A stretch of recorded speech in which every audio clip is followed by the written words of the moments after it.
السلام عليكم ورحمة الله وبركاته. معاكم أسرار ست البيت. النهاردة إن شاء الله هنعمل غدوة خفيفة خالص. هنعمل غدوة بالأجنحة. الأجنحة أنا قبل كده عملتها معاكم بكذا طريقة.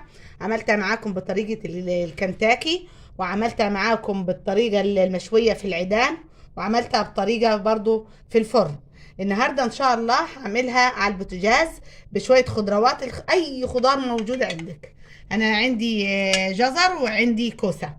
لو عندك بطاطس حطي براحتك خالص، عندك بسله برضو حطي، عندك فاصوليا خضراء حطي، اي خضار انت تحبيه حطيه معاها.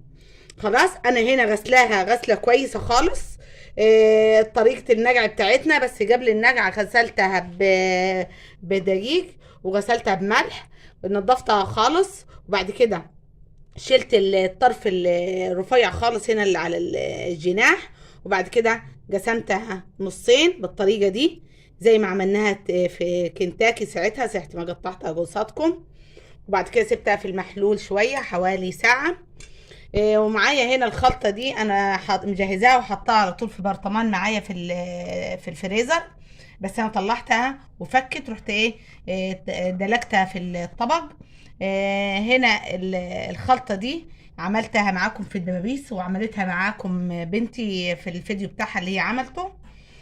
ده طماطم وفلفل اخضر وبصل، والتوابل بتاعتنا كمون معلقة صغيرة، وفلفل اسود وبابريكا وملح طبعا، وخل وليمون.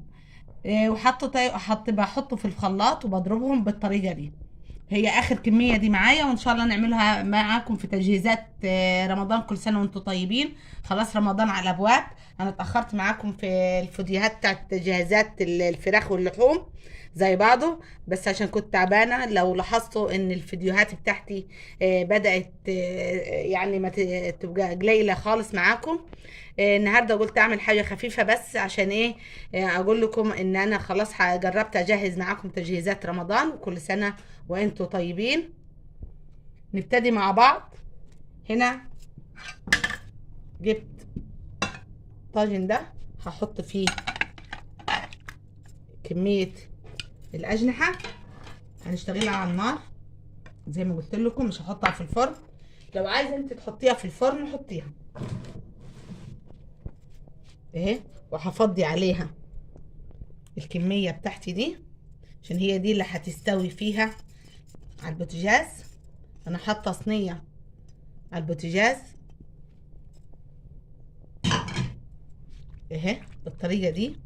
لو عايزه تسيبيهم ساعه او نص ساعه يشربوا، بس هي كده كده هتشربهم فوق البوتاجاز لما اجي احطهم في الطاسه اهي.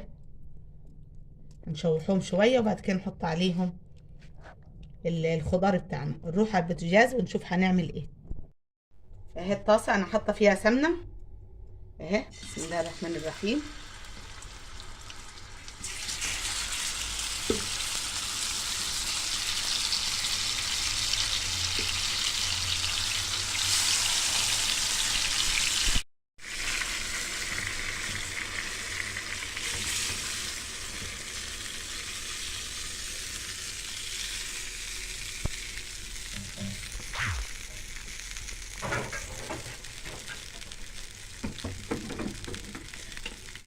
وها بالطريقه دي هسيبها بس تغلي حوالي 5 دقايق كده اهو. وبعد كده احط الكوسه والجزر، وهعمل رز معاها، رز بشعريه. ده هو الفطار بتاعنا في نص شعبان. نشوف مع بعض دلوقتي اهي. افضي عليها معلقتين كبار صلصه بالطريقه دي، وافضي الجزر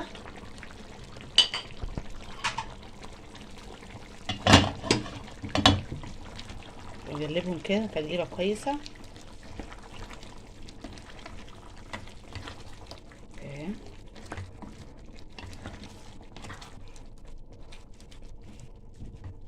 طبعا الملح حسب ما انتي عايزه اهو. وهفضي الكوسه. لو عايزه تحطيهم في طاجن في الفرن حطيهم. انا بس عايزه ايه، اسويهم على النار بالطريقه دي، وافضي عليهم شويه ميه. دي ميه البرطمان اللي فيه الصلصه.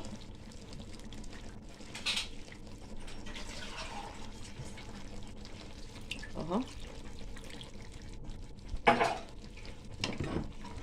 وهسيبهم يستووا على النار كده اهو، ونشوفهم ان شاء الله بعد ما يستووا الشكل والمنظر بتاعهم ايه.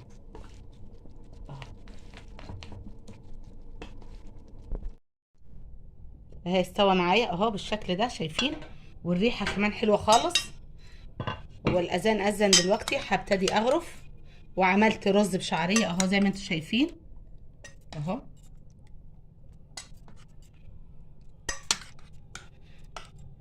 ريحته حلوه خالص.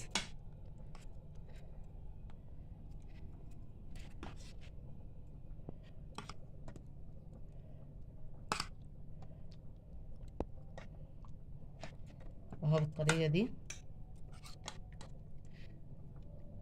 يعني الاكله دي سريعه، وتعمليها في وقت تكوني انت متاخره فيه اهو بالطريقه دي.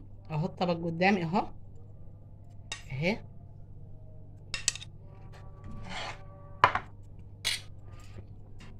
وان شاء الله يكون عجبكم الطبق الخفيف ده هو. وكل سنه وانتم طيبين، والسلام عليكم ورحمه الله وبركاته.